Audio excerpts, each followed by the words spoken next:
Bonjour à tous. Dans la Bible, il y a vraiment une richesse incroyable sur comment je peux vivre aujourd'hui, mais aussi sur qui je suis. Et en ce moment, on voit une série, et le thème de cette série, c'est se battre pour aimer. Et ça peut sembler un peu des fois contradictoire, mais on a vu précédemment en fait qu'il y a un vrai combat à vivre l'amour, le vrai. Et la première chose qu'on a vue, c'était que c'était difficile de se battre parce qu'on a de l'orgueil. Et quelque part, en fait, cet orgueil, il nous empêche d'aller vers l'autre. Peut-être même, il nous empêche d'aller vers Dieu. Ou en tout cas, notre relation avec Dieu, elle est comme brisée par cet orgueil. Et on a vu qu'il y avait 3 choses que Dieu donnait comme conseil pour lutter contre notre orgueil. En regardant le livre de Daniel, on voyait que pour lutter contre notre orgueil, il fallait considérer que tout ce que nous avons, tout ce que j'ai est un cadeau, que je ne suis pas fait, je n'ai pas été créé pour être au centre du monde, mais Dieu oui, il est là pour être au centre, et j'ai des responsabilités envers Dieu. Voilà les 3 conseils que Dieu nous donnait pour batailler contre notre orgueil. Et aujourd'hui, on va voir comment finalement aimer et qu'est-ce que c'est vraiment. On a vu qu'est-ce qui nous empêche de le faire, mais maintenant on va essayer de voir qu'est-ce que c'est vraiment. Pour nous, c'est pas trop facile dans notre langue française de définir ce qu'est d'aimer, parce qu'en fait on a aimé pour dire plein de choses. On aime les brocolis et aussi on aime nos enfants. C'est le même mot. Mais en fait, il y a une différence dans ces termes-là. Quand on l'utilise, il peut y avoir différentes facettes. Certains pensent que aimer, c'est comme des sentiments, et d'autres pensent que c'est tomber amoureux, ou alors simplement c'est être solidaire entre les membres de notre famille. D'autres pensent que aimer, c'est donner. En fait, il y a plein de définitions, et c'est pas des définitions fausses. C'est juste que aimer veut dire plein de choses dans notre langue française. Et alors, pour essayer de voir qu'est-ce que la Bible nous dit sur le mot aimer, sur le mot amour, il utilise le mot agapé. Alors, ça vient du grec, et ce mot-là, en fait, on le retrouve comme le mot, enfin, en tout cas, la notion d'aimer qui est la plus forte. C'est le plus grand amour, en fait, c'est l'amour agapé. Et en fait, on a une définition qu'on peut retrouver dans 1 Corinthiens 13, qui est assez connu. Et en fait, il utilise, Paul, le mot amour comme agapé. Et il dit l'agapé, c'est d'être patient. C'est la première chose qu'il va dire, c'est l'amour est patient. Et c'est intéressant parce que ça commence par ça. C'est comme si, finalement, l'amour que peut-être l'autre pourrait avoir envers moi, il n'est pas tout le temps là.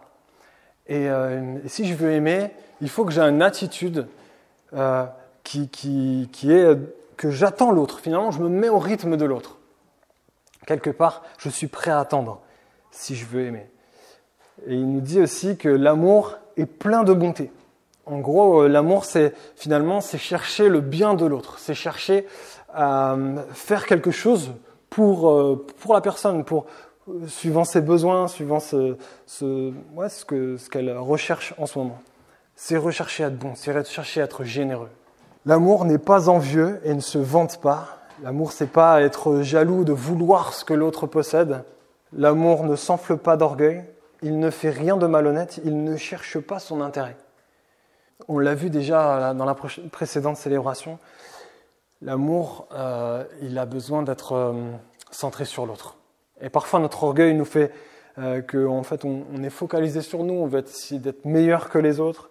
Ou en tout cas, on n'a peut-être pas envie que les autres réussissent. Des fois, on est jaloux de leur réussite. Mais en fait, l'amour se réjouit de la réussite des autres. Il se réjouit que les choses soient faites avec honnêteté. Il se réjouit de l'intérêt de l'autre. Et puis, il dit aussi, l'amour ne s'irrite pas. Ça veut dire, il ne s'énerve pas facilement. L'amour ne soupçonne pas le mal. Il donne des secondes chances. Peut-être même quand on sent que la personne va peut-être pas assurer, il prend le risque de faire confiance. L'amour ne se réjouit pas de l'injustice. Il cherche quelque part ce qui est juste. Et ça, c'est vraiment intéressant. Il dit que il se réjouit de la vérité. Ça veut dire que si on aime quelqu'un, il faut pas, c'est pas l'amour bisounours. On lui dit, fais ce que tu veux. C'est je t'aime et je vais vraiment te dire la vérité de ce que je pense. Et parfois, il y a des choses qui sont dures à dire, des choses qui sont dures à faire. Mais elles sont préférables. Si on aime vraiment et si on aime selon la vérité, il faudra mettre la vérité dans ce qu'on fait. Et on peut le voir, par exemple, avec mon fils. Si je l'aime, je ne vais pas lui donner tout ce qui lui fait plaisir. Je vais lui donner ce qui, je pense, être bon pour lui. Et ce qui est vrai aussi. Je vais lui enseigner ce qui est vrai. L'amour pardonne tout, il croit tout, il espère tout et il supporte tout. Il pardonne tout, il veut, oui, on veut, quand on aime, on veut pardonner. Il croit tout, parfois on peut se dire, ça fait un peu naïf comme ça, mais ça ne veut pas dire qu'on croit le mensonge. Comme on l'a vu juste avant, c'est aussi de la vérité. Quand on aime, on prend en considération la vérité. Mais par contre, on est prêt à donner encore une deuxième chance, peut-être même une troisième chance. Il croit que l'autre peut changer. Il croit que les choses ne sont pas figées dans le marbre. Et dans les relations, des choses peuvent encore changer. Et même, il est dit, il espère tout. Ça veut dire que même il croit, en aimant, on croit que Dieu peut même faire quelque chose. Dieu peut changer quelque chose. Et enfin, il supporte tout. L'amour, si on aime, on est capable de faire face à des difficultés. On est capable de faire face peut-être à de la vengeance de la part des autres, de la médisance, même de l'indifférence. Le niveau, il est haut. Hein. Quand je préparais ce message ce matin, j'ai lu ça, puis j'étais percuté parce que je m'occupais à la fois des enfants et j'essayais de finir le message. Les enfants m'ont rendu dingue et se disputaient. Et à un moment donné, il y en a un qui casse la tablette, donc heureusement c'est pas la mienne, mais il casse une tablette. Et là, je pète un câble. Et je leur dis une chose, je vous supporte plus. Vous me saoulez, je vous supporte plus. Je l'ai dit plusieurs fois. Je reviens sur mes notes. Et là, je vois l'amour supporte tout. Donc si je ne les supporte pas, ça veut dire que à ce moment-là, je les aimais pas en fait. Je n'aimais pas mes enfants. L'amour ici, comme il est dit, c'est une démonstration. C'est des actes et une attitude. Et ce qu'on peut retenir un petit peu de tout ça, c'est vrai qu'il y a beaucoup de choses, mais on retient 3 choses, enfin en tout cas j'ai retenu 3 choses. L'amour agapé, c'est chercher le bien de l'autre, chercher la vérité, et l'amour se prouve par des actes et une attitude. Ça paraît un petit peu haut level, hein. Je ne sais pas ce que vous en pensez. C'est chaud, hein. On se dit, ok, c'est la théorie, ouais, c'est ça. Ça semble juste. La grande question maintenant qu'on peut se poser, c'est pourquoi nous devons aimer comme ça ? Pourquoi nous devons le faire ? Pourquoi on est appelé à faire cet amour-là ? Est-ce que c'est vraiment faisable ? Certains baissent les bras et disent que finalement, ça n'existe pas cet amour-là et autant se rabattre sur un amour amoureux ou un amour passionnel. Maintenant, il y a des gens qui disent que l'amour passionnel ne dure pas très longtemps non plus. Alors, qu'est-ce qu'on fait ? On lâche l'affaire ou on essaye de vivre comme on peut ? Il y a tellement de beauté. Je ne sais pas si vous, quand vous lisez ce passage, ça ne vous fait pas écho en vous en vous disant « mais ouais, c'est ça qu'on devrait vivre ».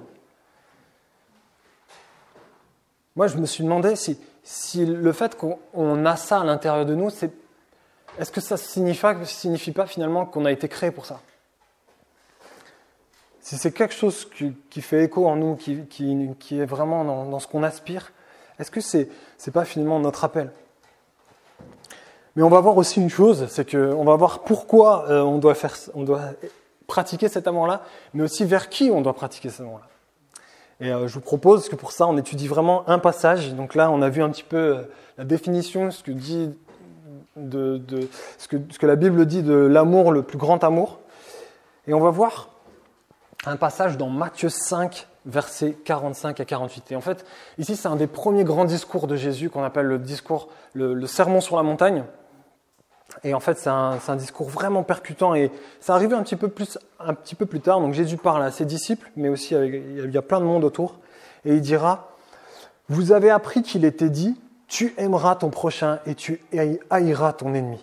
Mais moi, je vous dis, aimez vos ennemis et priez pour ceux qui vous persécutent, en sorte que vous soyez les fils de votre Père qui est dans les cieux. car il fait lever son soleil sur les méchants et sur les bons, et envoie sa pluie sur les justes et sur les injustes. Car si vous aimez ceux qui vous aiment, quelle récompense avez-vous?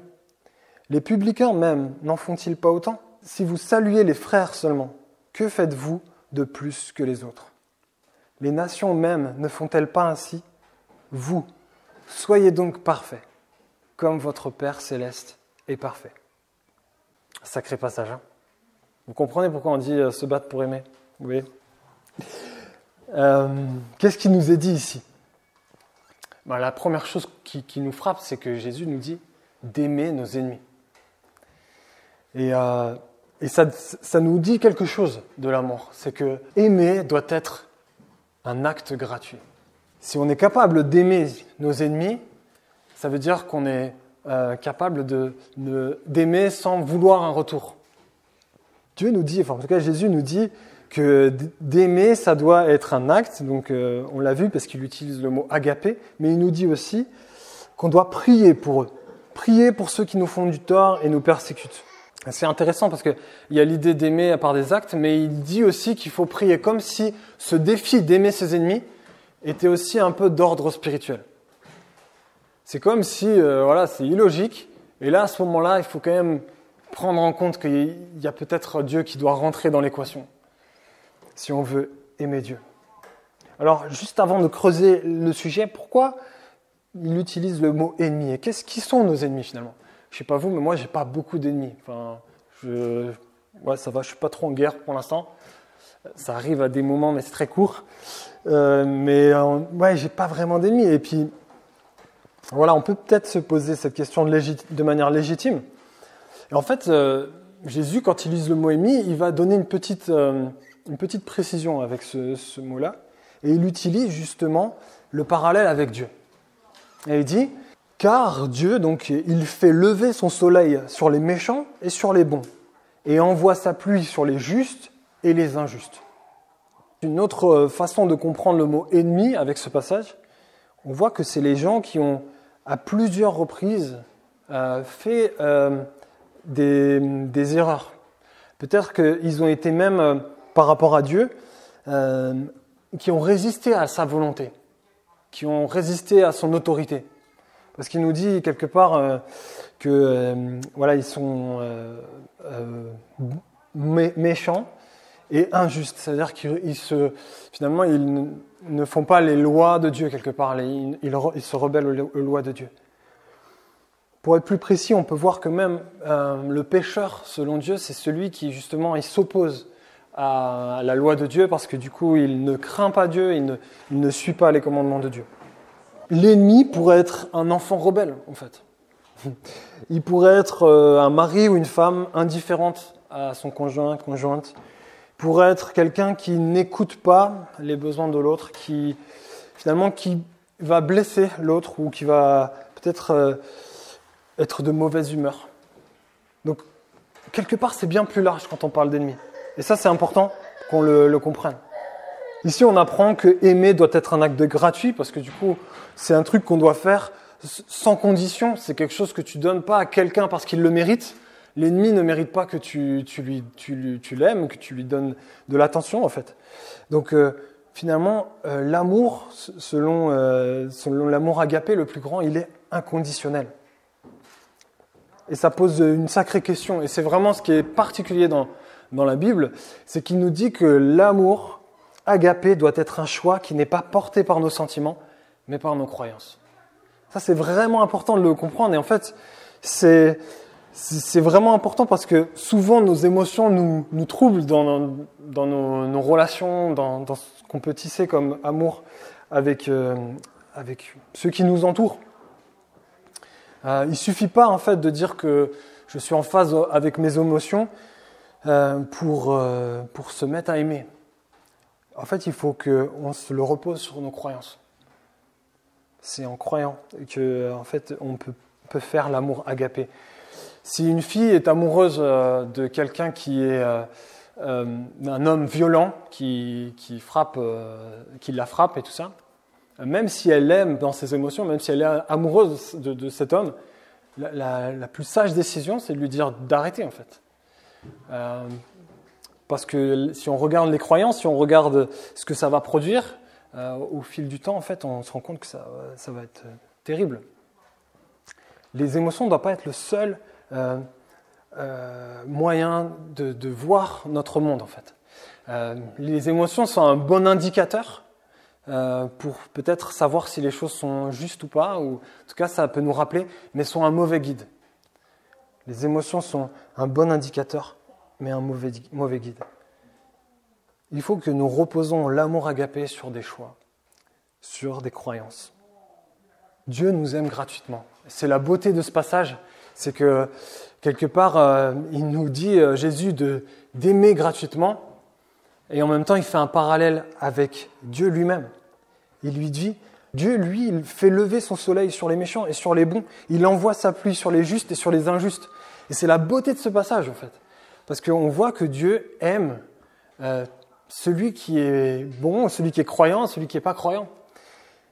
C'est un Dieu plein de grâce. Et en fait, c'est un Dieu qui, même si on se rebelle envers lui, il a le désir continu de nous aimer. C'est vraiment puissant. Et en fait, si on regarde la définition qu'on a vue juste avant dans Corinthiens 13, là, on pourrait dire qu'en fait, Dieu est patient. Si on comprend que Dieu est amour, on pourrait associer cette définition à Dieu. Dieu est patient. Et c'est vrai, si on regarde, moi, Dieu, je vois que Dieu est patient envers moi. Parce que plein de fois, je suis lent à croire, lent à lui faire confiance. Je n'ai pas toujours été croyant, je ne suis pas toujours un super croyant. Et je vois combien Dieu est patient avec moi. Je vois combien Dieu est plein de bonté. Plein de bonté parce qu'en fait, il continue des fois de me garder en vie alors que je le renie. C'est Dieu qui décide en fait finalement. Toute cette vie, elle est grâce. Tout ce que j'ai est grâce. Et parfois, je me dis, ouais, Dieu, on a un Dieu plein de bonté. Généreux, qui veut notre bien. Je vois même que ces commandements, en fait, il pourrait très bien nous donner des commandements qui, finalement, ne nous font pas du bien. Et la Bible nous dit que souvent, ces commandements sont là pour notre bien. Dieu n'est pas envieux, il ne se vante pas. Dieu ne s'enfle pas d'orgueil, il ne fait rien de malhonnête. Il ne cherche pas son intérêt. Et il l'a montré, Dieu, par Jésus, par exemple. On voit que quand Jésus est venu, il a refusé sa gloire. Il est né dans une étable. Et imaginez un Dieu qui crée toutes les galaxies et qui vient refuser tous ses droits. Jésus est venu refuser sa gloire. Il l'a montré, Dieu ne s'irrite pas. La Bible nous dit qu'il est lent à la colère. C'est vrai, c'est un Dieu qui juge. C'est un Dieu qui est vraiment, qui a un jugement assez fort, assez terrible, parce que c'est un Dieu juste. Mais il est lent à la colère. Il est patient. Dieu ne soupçonne pas le mal, il veut nous faire confiance. Alors que, bien souvent, moi je vois combien je ne suis pas vraiment un être de confiance. Je dis, je peux faillir. Dieu se réjouit pas de l'injustice, mais il se réjouit de la vérité. On voit qu'il y a un Dieu c'est pas un Dieu de bisounours, pareil, c'est un Dieu qui veut la vérité, qui veut faire justice. C'est un Dieu qui pardonne tout, qui croit tout, qui espère tout, qui supporte tout. Voilà le Dieu qui est présenté dans la Bible. Et si on revient sur notre passage, il nous dit « Voyez, soyez donc parfaits comme votre Père céleste est parfait. » C'est hyper rassurant de voir que Dieu est parfait. Mais vous avez vu juste avant, il y a un ordre. « Soyez donc parfaits comme votre Père est parfait. » Est-ce qu'on peut donc aimer parfaitement comme Dieu ?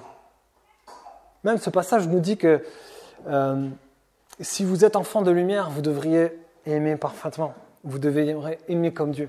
Alors la question qui se pose à nous, c'est est-ce qu'il nous faut aimer parfaitement pour devenir enfant de Dieu ? Est-ce que c'est ça que ce passage nous dit ? Si on lit un peu rapidement, on pourrait croire ça, mais est-ce qu'on doit aimer pour être approuvé par Dieu ? C'est ça un peu la question sous-jacente. Soyez donc parfaits comme votre Père est parfait. En fait, il y a une chose qu'on doit regarder dans le contexte de ce passage. Et en fait, il faut prendre le passage un petit peu plus en arrière. Quand Jésus commence son discours, il va dire quelque chose de très fort. Et en fait, c'est un peu le point central de ce passage qu'il faut vraiment pas louper quand on interprète la Bible. Il faut bien regarder dans son ensemble. Et quand il commence son discours, il dit « Heureux ceux qui se reconnaissent pauvres spirituellement, car le royaume des cieux est à eux. » Et c'est vraiment très important ce passage, parce que juste après, il va dire « Heureux ceux qui sont persécutés, heureux ceux qui sont pauvres matériellement. » Heureux, en fait, quelque part, il donne les clés d'une vie heureuse, mais dans des conditions vraiment hardcore, vraiment dures.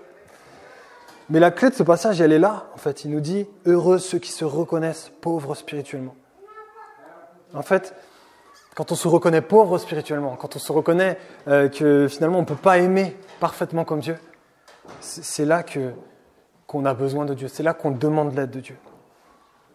En fait, c'est en devenant enfant de Dieu et en se laissant aimer par Dieu que nous pouvons réussir à aimer nos ennemis. Pour être heureux, il ne faut pas aimer des ennemis, il faut d'abord reconnaître qu'on n'y arrivera pas. En fait, c'est vraiment ce passage, heureux ceux qui sont pauvres en esprit, parce que, oui, il commence en disant, voici le chemin, si vous voulez vivre ça.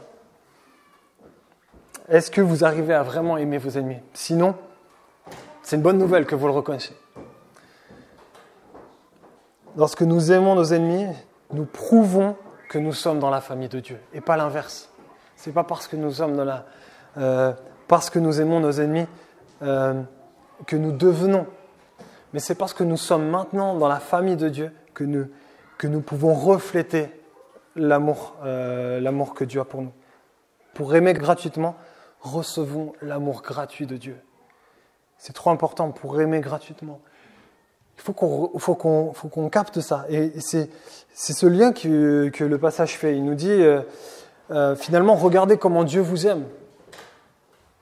Et si finalement, il nous dit aussi, regardez comment Dieu vous considère.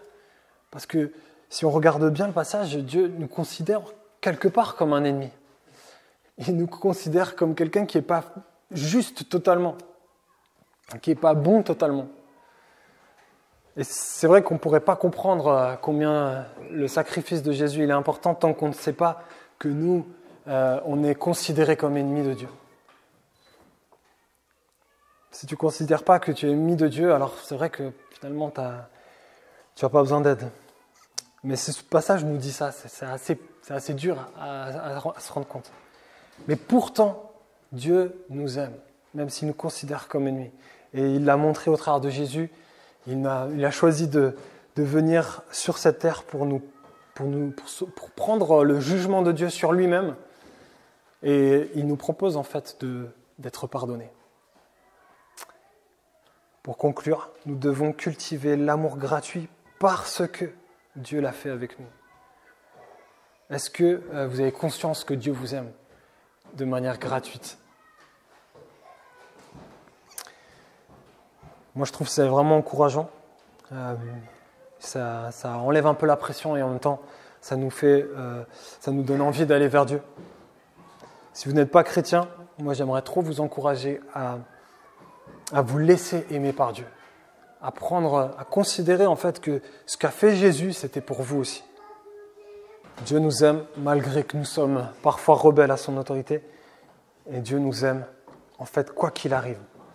Alors, avec l'Église comme à la maison, on aime bien conclure en discutant un peu de ce qu'on a vu dans ce moment-là, et on croit que c'est vraiment intéressant de partager ce qu'on vit.